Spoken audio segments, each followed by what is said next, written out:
আল্লাহ Green তাআলা hut, নিজে make ক্ষমাশীল, your hut as green তিনি as your ক্ষমা village. করাকে পছন্দ করেন, তাই আমাদের বেশি বেশি ক্ষমা করা দরকার। এজন্য এখন কেউ যদি আপনার সাথে খারাপ আচরণ করে, আপনার উপর জুলুম করে, অন্যায় করে, কি করবেন?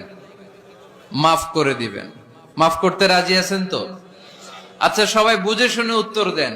আল্লাহ পাক আমাদের সব গুনাহগুলো ক্ষমা করে দেখ, আমরা চাই কি চাই না? আল্লাহ আমাদেরকে মাফ করুক, আমরা চাই কি চাই না? দেখেন, আমরা কিন্তু ঠিকই আল্লাহর কাছে ক্ষমা চাই, কিন্তু আমরা নিজেরা নিজেদেরকে ক্ষমা করতে পারি না। নিজেরা নিজেদেরকে ক্ষমা করি না। সে আমার সাথে খারাপ আচরণ করছে, আমি ক্ষমা করতে পারি না। ও আমারে গালি দিছিল, আমি ক্ষমা করি না, কিন্তু আমি কিন্তু ঠিকই আল্লাহর কাছে ক্ষমা চাই। মনে রাখবেন কিশোরগঞ্জের ভাইয়েরা, আল্লাহর কাছ থেকে ক্ষমা পেতে হলে আগে ক্ষমা করতে হবে। ঠিক কিনা বলেন? আল্লাহর কাছ থেকে ক্ষমা পেতে হলে আগে কি করতে হবে?